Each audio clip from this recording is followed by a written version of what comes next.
você ter uma noção, em 2007, quando eu comecei a passar fome aqui em Goiânia, teve dois caras que foi, assim, impressionantes como eles me ajudaram.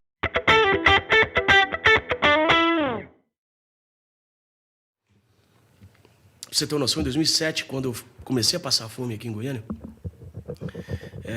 teve dois caras que foi, assim, impressionantes como eles me ajudaram, sabe?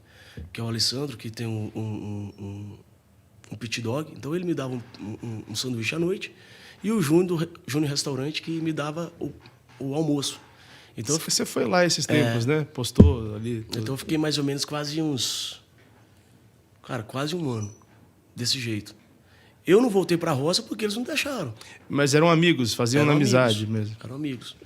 Então, assim, eles viam também ali o meu sofrimento, a minha luta para fazer o negócio acontecer. Igual eu te falei, não um sucesso, cara. Eu queria cantar em barzinho, ser realizado. Tanto que o meu sonho era ter uma Palio Candy. Sério, é mesmo? Sério. O meu maior sonho. Tinha propaganda na TV, né? Porque ela era um pouquinho mais espichada, sabe? E cabia bateria? Cabia o som, cabia o violão ali, entendeu? Uhum. Sonhava com uma casa, uma meia água ali, nada demais. E eles não deixaram eu voltar para a roça, mais uma vez. E eu ficava muito na casa dos outros. Um pegava, me levava para cantar no churrasco, cantava no aniversário, mas dinheiro, porque é bom, nada. Era só comida, sabe? E teve um tempo que em Goiânia que aí realmente o bicho pegou.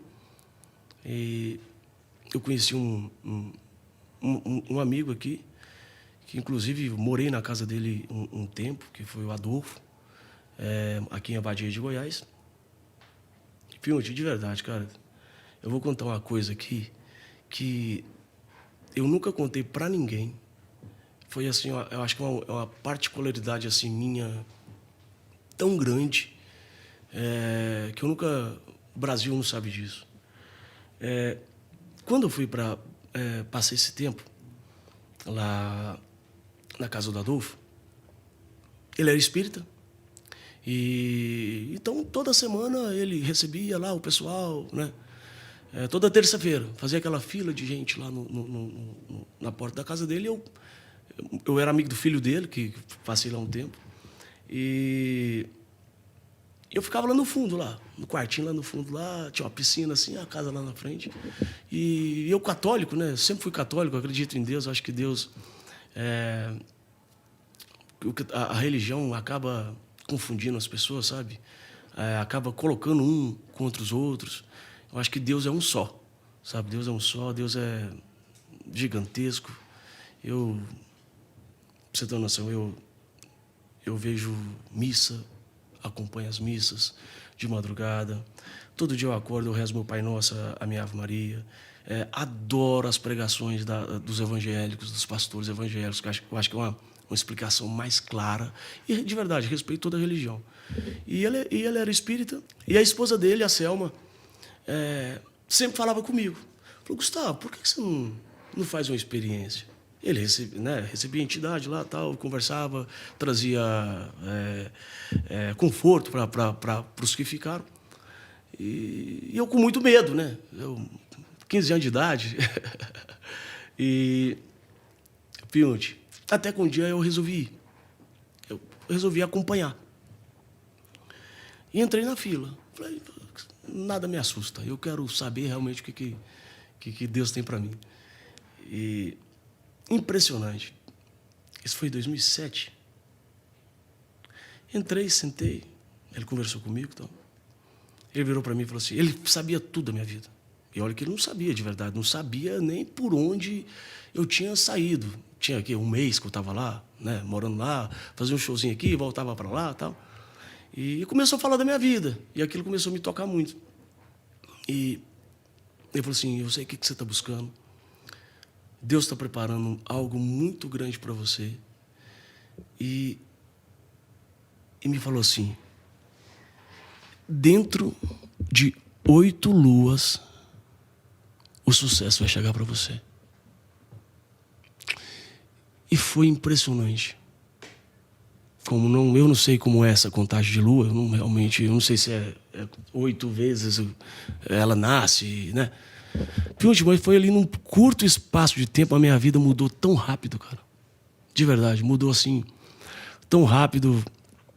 E 2007, eu era muito sonhador, eu era muito trabalhador, sabe? Então, a minha primeira, foi a minha primeira e a única experiência com o espiritismo, mas é impressionante como depois disso eu passei a respeitar muito mais, porque realmente me deixou alegre, ali me deu um pouco mais de esperança, sabe?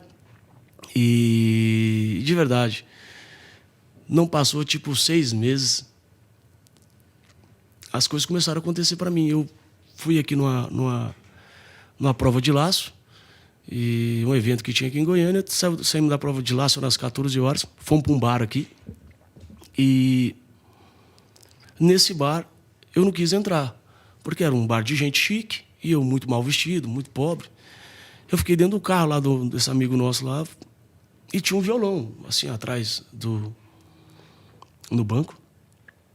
E eu peguei esse violão, um bloquinho de nota que estava assim no chiqueirinho, assim, ó, e fiz a revelação em 2 minutos. Né? Aí fui lá no estúdio de um amigo nosso aqui, o Bigaí, coloquei voz e violão. Já conhecia o Bigaí nessa Já época? conhecia ele, já conhecia ele. Por causa de igreja ou não? Por causa da igreja. Porque eu também, ele é evangélico, né? E o estúdio dele era bem bem no fundo de uma igreja aqui em Campinas. Campinas, que é um bairro, né? Aqui em Goiânia. Eu sou de Campinas, São Paulo, mas existe o Campinas aqui. Isso aí. Aí eu conheci o Bigaí aí e fiquei lá no Adolfo como tipo uns 3 meses. E depois voltei para morar aqui em Goiânia. Fiquei a morar aqui e fui nessa prova de laço. Aí o meu irmão veio, o Luciano, estava em Patos, veio para cá ficar comigo. E a gente na dificuldade, cara, na dificuldade.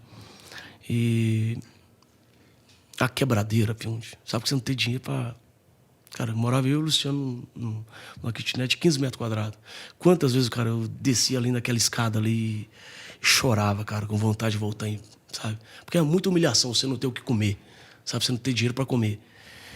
E meu irmão não deixava, não, cara. Se tiver que voltar pra roça, eu vou voltar. Você tem que ficar. E comecei a andar aqui, fui nessa prova de laço, fui nesse bar, peguei o violão, fiz a música, fui lá no Bigaí, coloquei a voz lá, voz de violão. E voltei para casa. E lá em casa eu tinha um rádio de pilha, que a energia estava cortada. Tinha um radinho de pilha. Passou umas 2 semanas, eu tô lá, compondo os negócios, o rádio ligado. Toca a revelação na voz do João Neto Frederico. Ah, você não sabia? Eu não sabia. Puta. Eu não sabia. Aí você quase teve um troço. Eu falei, mas puta que o pariu, mas essa música é minha. Ou não é? Será que eu tô ficando doido, gente? Peguei o telefone e liguei pro Bigaí. Falei, Bigaí, deixa eu fazer uma pergunta aqui, cara. Você mostrou essa música pra alguém? Pro Gustavo, o João Neto Frederico veio aqui, tava fazendo umas audições e ouviu a música e gostou demais. Gravou, falou que depois resolvia com você. Falei, mas rapaz... Falou que, inclusive, depois queria escutar mais músicas minhas. Né? E eu fiquei com aquilo na cabeça. Você gostou ou não? Porque você queria gravar... Eu gostei, cara. Gostou? Eu gostei. Pra mim foi assim... O João Neto Frederico já era um grande sucesso, né, no Brasil. Então, pra mim, ele foi como um reconhecimento, sabe? Como um reconhecimento do que eu tava fazendo, tava sendo legal.